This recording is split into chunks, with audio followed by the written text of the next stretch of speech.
Rice మిల్లర్లకు 5 కిలోలు cutting చేస్తామని చెప్పారు. ఇదేనా వీళ్ళ దోపిడీ? ఎమ్మెల్యే ఎందుకున్నాడు? గవర్నమెంట్ ఎందుకున్నది? రైతుల కోసం కాదా? ఇక్కడ వేరే పంటలు వేసుకుందామంటే ఫోకస్ లేదు. కోతుల బిడ్డలతో పొలం తప్ప ఇంకోటి వేయరాదు రైతు ఇక్కడ. ఎందుకు పొలాలు పోతే ఒక నెల దాటింది, ఇప్పటి వరకు రైస్ మిల్లర్లు కొనుగోలు చేస్తలేరు. రైస్ మిల్లర్లకు కొమ్ము కాస్తున్నటువంటి గవర్నమెంట్ అధికారులు ఎందుకు రైస్ మిల్లర్లను అరికట్టలేకపోతున్నారు? ఒక క్వింటల్కు 10-15 కిలోలు కట్ చేయమని అంటే వీళ్ళ సాగిరా? అప్పుడున్న ప్రభుత్వం వ్యతిరేకంగా కొట్లాడిన ఎమ్మెల్యే ఇప్పుడు ఎక్కడ? ఇప్పుడు ఎందుకు రాదు ఇక్కడికి?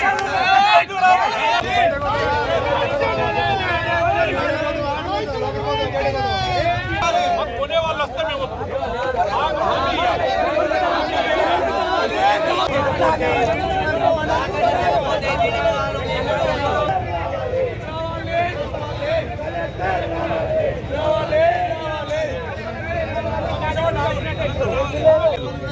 గత ప్రభుత్వము 2 కిలోల దోపిడీ ఎత్తే ఈ ప్రభుత్వం 5 కిలోలు కావాలంటున్నారు. మరి మిల్లర్లను 5 కిలోలు సంచికి అంటే ఒక క్వింటల్కు 12 కిలోలు కట్ చేస్తా అంటున్నారు. ఇది ఎంత న్యాయము? ఇక్కడ వేరే ఏదన్నా పప్పు దినుసుల పంటలు వేసుకుందామంటే ఈ మండల్లో కోతుల బెడద ఉంది. వడ్లు తప్ప మన మండల్లో ఏమి కూడా పండవు. మరి పండించిన రైతు వర్షాలు పడి ఒక్కొక్కరు 4 సార్లు కుప్పలు ఇప్పుకుంటూ 10-12 రోజులు ఎండబోస్తే ఈ పాటికి నెల రోజుల నుండి కాంట పెట్టట్లేదు. కాంట పెడతా అంటే మిల్లర్ల ఒపీనియన్ తీసుకోవాలట. మిల్లర్ల వాళ్ళ దగ్గరికి పోతే వాళ్ళు ఏమంటున్నారు? మాకు ఒక బస్తాకు 40 కిలోలకు 5 కిలోలు ఇస్తే మేము కొంటామంటున్నారు. ఇది ఎంతవరకు న్యాయం? 12.5 కిలోలు కట్ చేస్తా ఉంటే రైతులు కష్టపడి పండించినది రైస్ మిల్లర్ల దోపిడీ కోసమా? ఈ అధికారులు నాయకులు పంచుకోవడం కోసమా? మొన్న 3 రోజుల కింద కలెక్టర్ ఎమ్మెల్యే గారు వచ్చి మీటింగ్ పెట్టిపోయినారు. మీటింగ్ పెట్టిపోయినాక తర్వాత వీళ్ళు డిమాండ్ చేస్తున్నారు. అంటే వీళ్ళ కమిషన్లు డిసైడ్ చేయడానికి మీటింగ్ పెట్టిరా? రైతులకు న్యాయం చేయడానికి మీటింగ్ పెట్టిరా? రైతుల కోసం మీటింగ్ పెట్టినట్టుంటే మిల్లర్ల వాళ్ళు సప్లై ఎక్కువ వాళ్ళు కొనుగోలు చేసేవాళ్ళు. బాడీ డ్రాయర్లు, క్లీనింగ్ డ్రాయర్లు లేవు. ఒకవేళ రైతులు పడదాము అంటే ఒక్కొక్క సెంటర్కు కరెంటు మోటార్ నడవది, కరెంటు ఉండదు. ఒక గంటకు 10 క్వింటాలు కూడా బయటకు రాని క్లీన్ డ్రాయర్లు అక్కడ పెట్టారు. ఇది గవర్నమెంట్ అసమర్థతనం.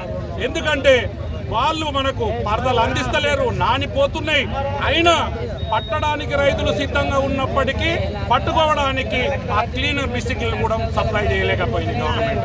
ఎందుకు ఇదంతా చేస్తున్నారు అంటే ఎవరి స్వార్థం కోసం చేస్తున్నారు? ఎవరికి కమిషన్ పోతుంది ఇందులో? కమిషన్ల కోసమే ఎమ్మెల్యేనా, కలెక్టరా, మిగతా పీడియా, ఈ కింది అధికారుల నుండి మొదలు పెడితే పై అధికారుల వరకు పొద్దుగాల నుండి నేను 20 మందికి ఫోన్ చేస్తే మేమేం చేయమంటామని అంటున్నారు. ఎందుకు వీళ్ళకి జీతాలు ఇవ్వడం? మనం అధికారుల కోసం ఎక్కడికి వెళ్ళి వస్తున్నాయి జీతాలు? ఈ రైతుల మీద పోయేది కాదా? వాడి జీతం ఓలత్వర తీసుకుంటున్నాడు. మరి ఒక్కొక్కరికి 1-2 లక్షల జీతాలు ఉన్న ఆఫీసర్లు ఉన్నారు. ఒక రైతు వడ్లు జోకమంటే నాకు తెలియదు, మీరు మాట్లాడుకోరని రూట్లెస్ గా మాట్లాడుతున్నారు. దానికోసం రైతులకు న్యాయం జరగాలి, మిల్లర్ల దోపిడీని అరికట్టాలి. ప్రతి పంటకు అర్ధ కిలో ఎక్కువ చేస్తున్నారు మిల్లర్ల వాళ్ళు. ఇది వాళ్ళ నిర్లక్ష్యం కాదు. దీని వెనుక రాజకీయంగా ఈ నాయకులు, అధికారులు అండ ఉండబట్టుగానే వాళ్ళు మళ్ళా పక్క పొన్న కరీంనగర్ లో ఇప్పటికీ మొత్తం క్లీన్ గా కొంటా ఉన్నారు. అక్కడ ఏ కటింగ్ లేకుండా పట్టని వడ్లు అక్కడ కిలోన్నరనే తీసుకుంటున్నారు. కొడిమేల మల్యాల మాత్రమే 5 కిలోలు అడుగుతున్నారు, 12 కిలోలు అడుగుతున్నారు. ఇది ఎక్కడ న్యాయం? ఇక్కడ రైతులు కాదా? ఇక్కడ వాళ్ళు ఈ ప్రభుత్వానికి ఓట్లేయలేదా? అప్పుడు ప్రభుత్వాన్ని దించడానికి ఇప్పుడున్న ఎమ్మెల్యే పంటకు 10 సార్లు ధర్నా చేసిండు. ఇప్పుడు కనపడతలేదా రైతుల ఆవేదన? ఎమ్మెల్యే గారు మీకు అధికారులను అడుగుతున్న కలెక్టర్ గారు, ఇదేం పద్ధతి?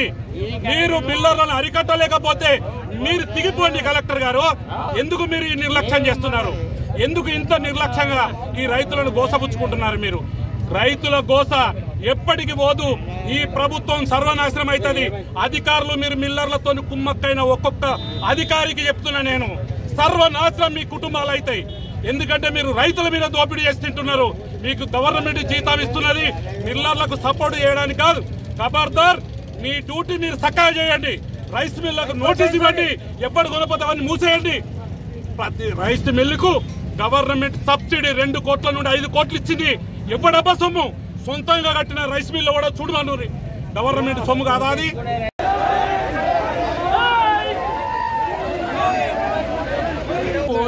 7 కిలోల నుండి 10 కిలోలు కట్ చేస్తా ఉంటే సార్ రైతులు ఏం కావాలి? పండించింది ఇన్ని రోజులు పండించింది ఏం కావాలి? రైస్ మిల్లులకు సబ్సిడీ ఇస్తున్నారు, అన్ని వేస్తున్నారు సార్. సార్ ఇది ఎందుకు సార్ ఇంత దౌర్జన్యంగా దోసుకోవడం? ఇదే ఎమ్మెల్యే గారు నాడు రోడ్డెక్కి ప్రభుత్వానికి వ్యతిరేకంగా కొట్లాడిన ఎమ్మెల్యే ఎక్కడున్నాడు? చెప్పండి. మీకు నిబంధనల మేరకు కరెక్ట్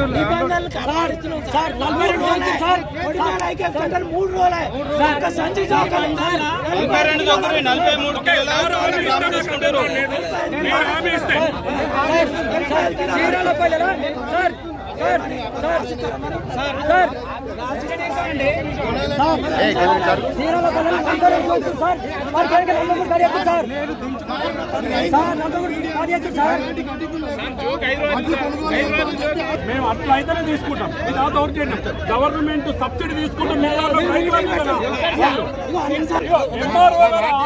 మనం విరమిస్తాం. చెప్తున్నాం రైతుల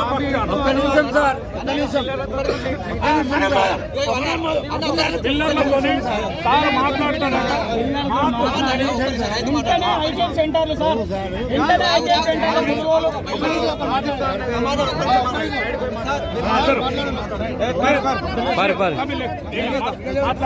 మాట్లాడుతున్నా కదా.